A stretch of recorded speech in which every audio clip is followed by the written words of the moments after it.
Every football season, it's a good idea to have a pair of sturdy handcuffs. Don't go run into your bedroom and grab your personal pair. I'm talking about running back handcuffs. Hit that like button because I've got 3 names that you should be tracking during the 2019 fantasy football season.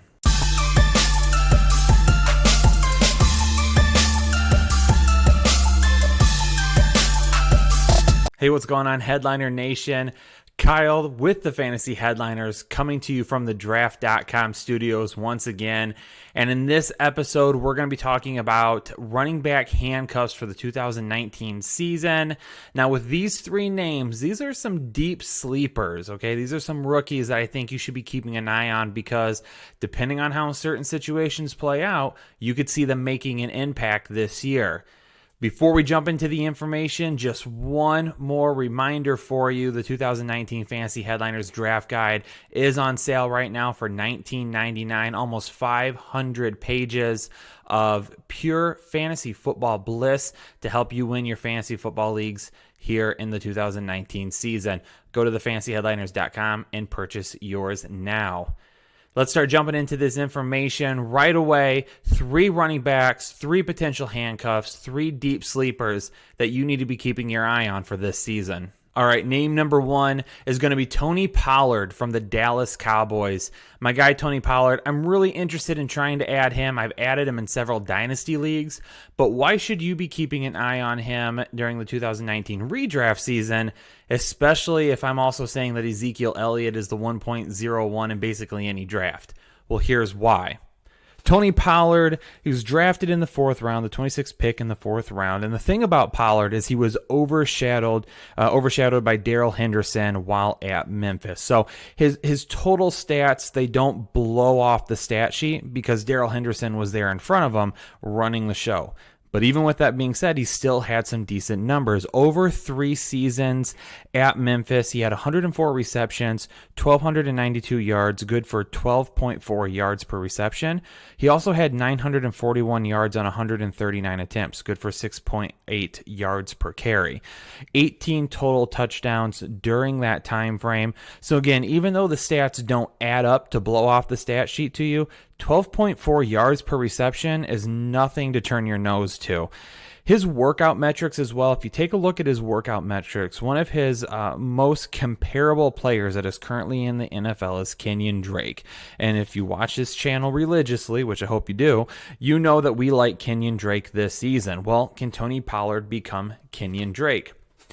Now, let me tell you, I don't think he's going to be Kenyon Drake this year or next year or as long as Ezekiel Elliott is in town, healthy, and playing. I can tell you, though, that if something were to happen to Ezekiel Elliott, Tony Pollard is the pass-catching back this year. You've heard me mention maybe already on this channel, maybe you've seen it on Twitter. If you take the amount of receptions or the amount of receptions that Ezekiel Elliott had from the time that the Dallas Cowboys traded for Amari Cooper till the end of the season and you stretch those out over 16 games, if that were to have happened, there would have only been one running back with more receptions than Ezekiel Elliott last year, and that would have been Christian McCaffrey. So I do believe Ezekiel Elliott is going to get a ton of work in the passing game and on the ground. So while I don't believe Tony Pollard is going to have any standalone value right now, couple of scenarios. Number 1, obviously, if an injury were to occur, Tony Pollard is going to be the guy that is going to get the pass catching work. He's a more complete pass catching back than what Mike Weber is. Mike Weber caught some passes at Ohio State, did a fine job, is a decent running back, but Tony Pollard is going to be the guy that is actually going to, that profiles more of a receiving back. But number 2, let's keep this in mind. If you're an Ezekiel Elliott owner and you get towards the end of the season, and let's say the Dallas Cowboys are really good this season, which I think they're going to be, maybe the last 2-3 weeks of the season, maybe even a little bit longer, we see Ezekiel Elliott's load start to creep down a little bit. The Dallas Cowboys want to keep him healthy, want to have him in the playoffs. Maybe they start using Tony Pollard a little bit more. Maybe towards the end of the season, if you're an Ezekiel Elliott owner, maybe Tony Pollard is a guy that you should probably have stashed away on your bench just to handcuff Zeke if we know, hey, this could be an opportunity where we might see some subs in the second half. We might see Pollard on the field a little bit more. Maybe it's a game where the other team is fighting for a playoff spot. Dallas already has theirs secured, so they might be playing from behind a little bit more. Whatever it may be, Tony Pollard isn't a guy that I'm drafting right away this season, but he is a guy that I'm putting on my watch list, and I'm going to keep an eye on that workload for Ezekiel Elliott as the season wears on, or if there's any injuries, because if any of those things were to happen, then Tony Pollard and PPR, half PPR formats, is a guy that you should probably keep your eye on to help either back up Ezekiel Elliott or maybe just to use in a flex play if you are in a pinch. All right, my second handcuff now is Darwin Thompson from the Kansas City Chiefs. And a lot of people love Damian Williams this season. And don't get me wrong, I'm not hating on Damian Williams, but I'm just not buying into him the way that some other people are. If something were to happen to Damian Williams, though, we've talked about Carlos Hyde enough, maybe it's Darwin Thompson we need to be keeping an eye on. Darwin Thompson, he was a sixth-round pick from Utah State, and the kid put together a fantastic season last year. 1,395 total yards on 176 touches, good for 7.92 yards per touch, with 16 total touchdowns. Also, his burst score of 129.3 ranks in the 91st percentile for all burst scores. So the kid is an absolute athlete. Now, Thompson was not invited to the combine this year, but at his pro day, if you would have taken the numbers he put together at his pro day, if he would have been at the combine with those numbers, this guy would have been one of the most hyped running backs coming out of the combine. His 40 would have tied him for the third fastest. His bench press would have been second most. Vertical jump would have been the third highest. His broad jump would have been the fifth longest, all at the running back position. Also, Thompson's season last year in 2018 was the sixth best season in college football since 2014 in terms of missed tackles per touch.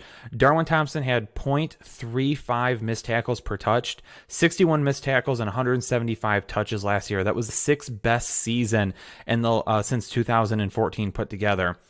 Now, Damian Williams in 2018, he had a fantastic end to the year. After Kareem Hunt obviously was gone, they needed someone to step in. Damian Williams did that. But the thing that I've been cautioning owners on is Damian Williams' large fantasy output at the end of the season was mostly due to touchdowns. He had 6 touchdowns in the final 4 regular season games, and he had 4 touchdowns in their 2 playoff games. Those are not sustainable touchdown numbers in any season. And Damian Williams isn't a guy, this isn't a situation with like Kareem Hunt a couple of years ago. Kareem Hunt was drafted. Spencer Ware goes down with an injury. Kareem Hunt comes in and takes over as the lead back. That's not the same with Damian Williams. He's not a rookie that came out of nowhere last year to get an opportunity and take a hold of it. Damian Williams has been in the league for a few years now. This isn't his first rodeo. So are we anticipating this huge breakout already for this guy? Is this something that's going to come out after all these years? He's never really been given an opportunity. I get that. He's playing in an offense that is very favorable for running backs. I get that. But can he hold up? Can he put together those numbers? If he can't find the end zone as much as he did last year, he really had 2 big games outside of that. Is he going to be able to put up those other volume numbers to be able to sustain being a good fantasy option? What if there is an injury? If there is an injury to Damian Williams, is Darwin Thompson the guy to take over? Is this like that Hunt situation a couple of years ago if that were to happen? A lot of people are saying, hey, Carlos Hyde, he might be the guy. We've seen Carlos Hyde. He was decent with the Cleveland Browns last year, but it was because of the amount of volume he was getting before he was shipped off. Darwin Thompson is an athlete. He's a very, very good athlete. He's a guy at the running back position that's going to make people miss.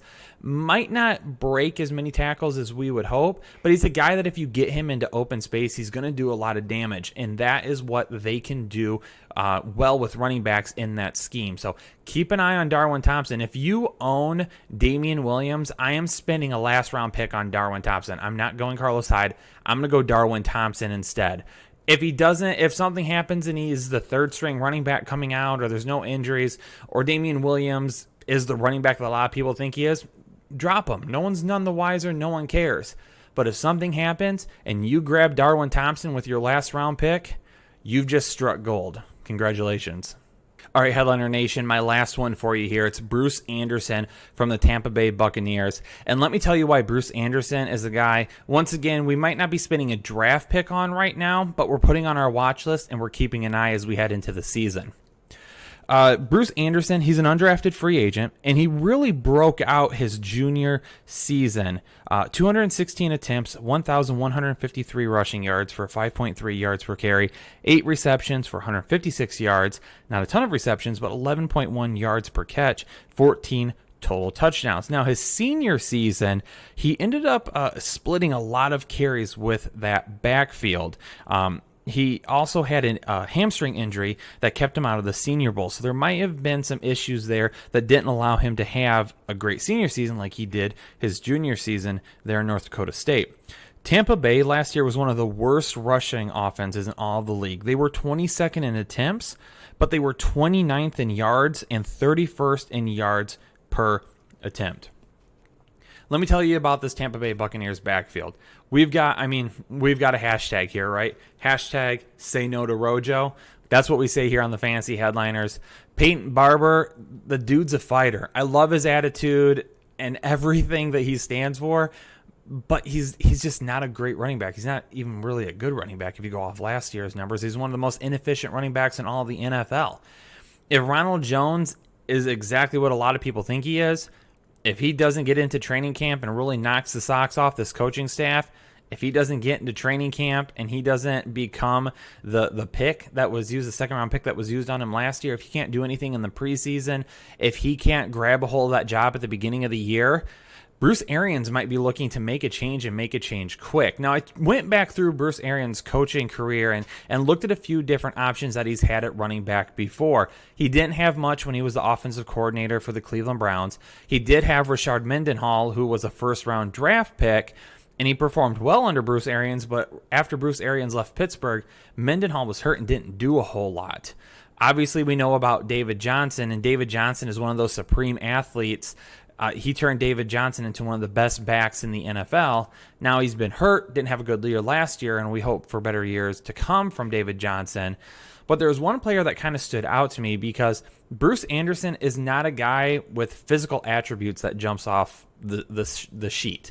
He's not going to have that big burst score. He's not going to have the great 40. He's not one of those running backs. However, there's a guy by the name of Vic Ballard, if you remember him back in 2012 when Bruce Arians was the offensive coordinator in Indianapolis. Vic Ballard only averaged 3.9 yards per carry. He wasn't a great athlete. He tested real similar to Bruce Anderson, but he had over 800 rushing yards that year. Bruce Arians locked him in and used him, even though he wasn't quite the best athlete or the best running back. But Vic Ballard went out there, he knew his plays, he did everything he was supposed to, and he just competed.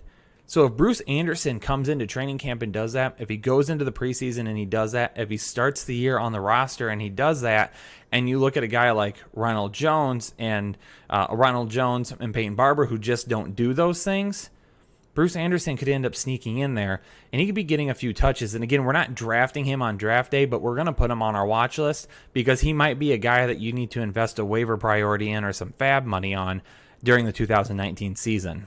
Well, Headliner Nation, thanks so much for tuning into this episode. Hit that like button. Make sure you subscribe if you're not already a subscriber to the channel. If you do subscribe today, let us know in the comments below. I want to personally welcome you to Headliner Nation. Share the video. Do all of that great stuff. We appreciate you watching. Let us know if you have any questions in the comments below, and we'll catch you on the next episode of the Fantasy Headliners. Have a good one, everyone.